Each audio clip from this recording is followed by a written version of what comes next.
Hello, everyone, and welcome to another Premier Injuries Daily Roundup. I'm speaking ahead of Game Week 15, and we've already heard from four managers from their live press conferences on Thursday, but there's lots more injury news to talk about. Namely, we'll kick off in Europe in Chelsea, and unfortunately, it looks as if Ben Chilwell could miss out on a place in Gareth Southgate's England squad. He pulled up with what looked like a pretty severe hamstring problem. Imaging will confirm the extent of that injury, but that left hamstring mechanism running, sprinting when the player pulls up, then you know it's not a good sign, and I'm not overly optimistic that the player can recover from that. So that could be several weeks on the sidelines.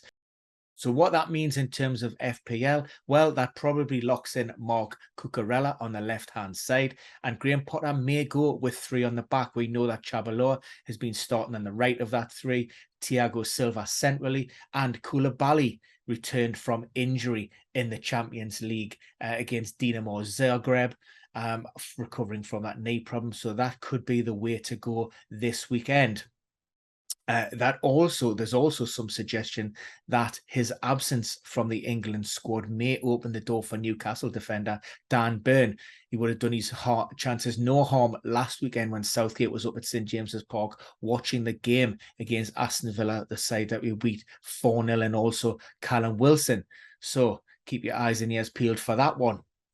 We've also heard from Marco Silva, the Fulham boss, and he revealed that Neeskens Cabano has suffered a very serious training ground injury and an Achilles rupture, an injury and a setback that's probably going to keep him out for the remainder of the season. No guarantees with that, but typically we're looking at a minimum of 5 to 6 months, and it could easily extend beyond that. Of course, with every injury, it comes down to the extent of the problem. He will be meeting with a specialist, and I suspect he will be going under the knife to repair that.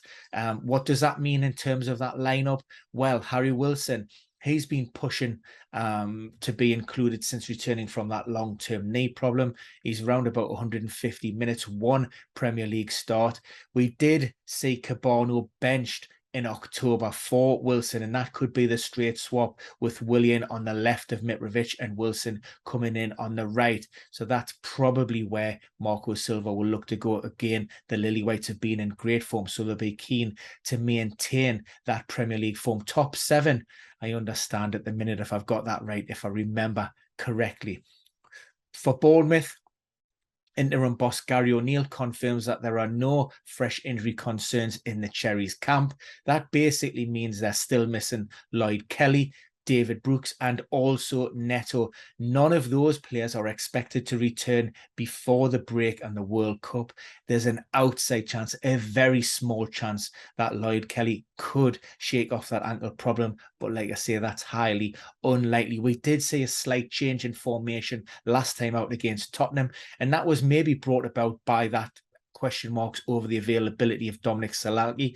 Eventually he was past fit, but Keith Moore came in and he scored too. So we've seen the Cherries go with a 3-5-1-1 formation, with Moore being that lead striker and Dominic Solanke sitting in just behind him. And I suggest, like I say, the Bournemouth were a little bit unlucky to be on the receiving end of a defeat following that late come from behind win, and he could set up the team in a very similar vein. Brendan Rodgers at Leicester, late decision with regards to the availability of Johnny Evans.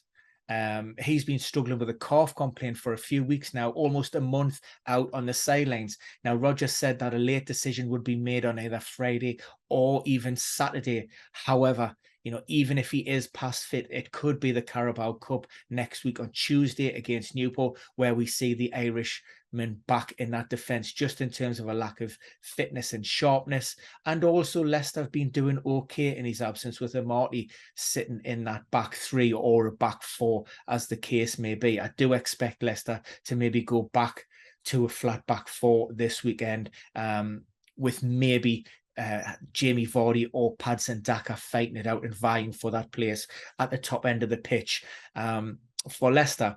But Ricardo Pereira, again, another player who is recovering from a ruptured Achilles. He's not due back until early 2023. But there was no mention of Ryan Bertrand. That's a long-standing knee problem. And yeah, we're not expected to see him anytime soon. For Spurs, obviously the big talking point this week has been around Heung-min Son, and a lot of questions with regards to whether he'll be available for the World Cup. Now, the club confirmed late on Wednesday night that the South Korean will undergo surgery to repair the eye socket, his left eye socket, to stabilize that fracture. Now, dependent upon the extent of that problem and the type of fracture, that will determine whether the Korean FA will risk Heung-min Son in the upcoming World Cup final. So there are no guarantees with that. Now, it is possible that he could wear a protective face mask, but the Korean FA said that they will not make a decision until after that surgery has taken place. So watch this space. Elsewhere within the Tottenham camp, we have seen Kulusevski back on the training pitches, but given the fact that he's already had one re-injury or recurrence of a hamstring problem, there are no guarantees with that. So it's 50-50 whether he can play again before the break. Richarlison has stepped up from his calf injury, and there's hope maybe that he can return to the training pitches early next week and maybe puts him in contention for the Carabao Cup. Elsewhere, Christian Romero, that's a calf issue, not meant to be an injury as such, more a case of managing the player. There's a lot of fatigue, load issues in and around that. We've seen him miss 3 of the last 4. It could be that he doesn't feature again for Spurs before that World Cup break. But like I say, it's an area of the pitch where Antonio Conte does have other options, and therefore he doesn't necessarily need to take any risks. We do have a couple of European games on Thursday night. HAALAND Saka forced off early last weekend. That was just a kick. He's been cleared. Only missed a couple of training sessions, so nothing to worry about there with regards to for Mikel Arteta.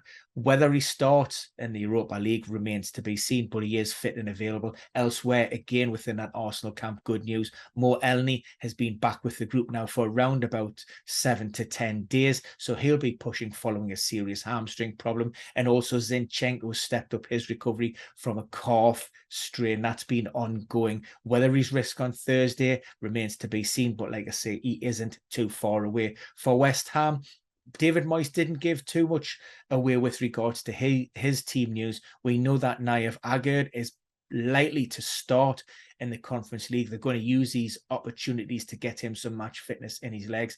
But Moyes has said that he's probably going to be too short in terms of that fitness for the Premier League. So don't expect to see him on Sunday. We have seen Paqueta back on the training pitches following that shoulder stroke collarbone injury, but there was no word on Maxwell Cornet, so it suggests that he may miss out again. Steve Cooper from Nottingham Forest, we're waiting to have the full extent of his press conference, but what we do know is Gianni Biancone, the 22-year-old who was signed for Troyes in the summer, hasn't had much of a look in. Only 16 minutes of Premier League football. 12 of those came at the Etihad when Forest were on the receiving end of a 6-0 thumping by the Citizens. Well, that could be his only 16 minutes of the season because he has ruptured his anterior cruciate ligament in training, and that's going to keep him out typically for a minimum of 6 to 7 months. But we know the risk of re-injury and recurrence is significantly greater for any player that returns within 9 months. So like I say, the likelihood is it may be 2023 to 24 before we actually see him back for Forest, hopefully in the Premier League. And finally, Jess Marsh at Leeds. We have heard from the Leeds boss. Don't expect too many changes following that great win at Anfield last weekend, which certainly eased the mountain pressure on him. We do know Adam Forshaw and Stuart Dallas, they're both long-term absentees, so unlikely to see those players before that break in the World Cup. Archie Gray hasn't featured a great deal for the first team, but he is due back on the training pitches on Friday. That was a broken toe. And also an update on Luis Sinisterra. Now, the South American has been managing a foot problem. Now, listening to Jess March last week, he was hopeful that the winger could return to the training pitches this week. However, he hasn't progressed as hoped.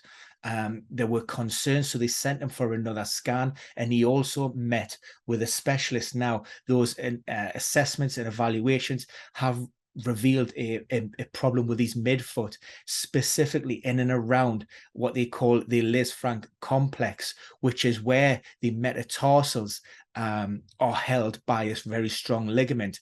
Now, in terms of the severity of this injury, Jess March is hopeful or optimistic that there isn't a full rupture within that. He thinks that it might just be a partial tear.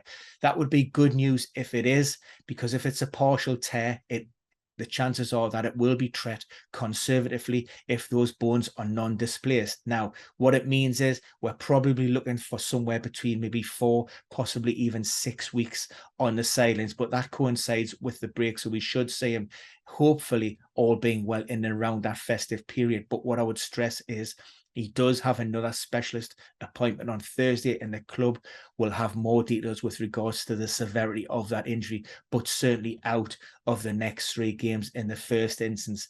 But like I said, I wouldn't expect many changes, if any, from Leeds, and Somerville has come in there and done a good job, got himself a goal. So Leeds full of confidence to maybe back that up with another win this weekend. Now, don't forget, we will be going live at around about 2:15 on Friday with my sidekick, the main man, the data guy, Jason McKenna. We will be talking predicted lineups, the latest team news, and an injury roundup, all ahead of game week 15. So if you aren't subscribing, please do, because once that link go live, you will be notified straight away. And if you can, join us. It'd be great to see you.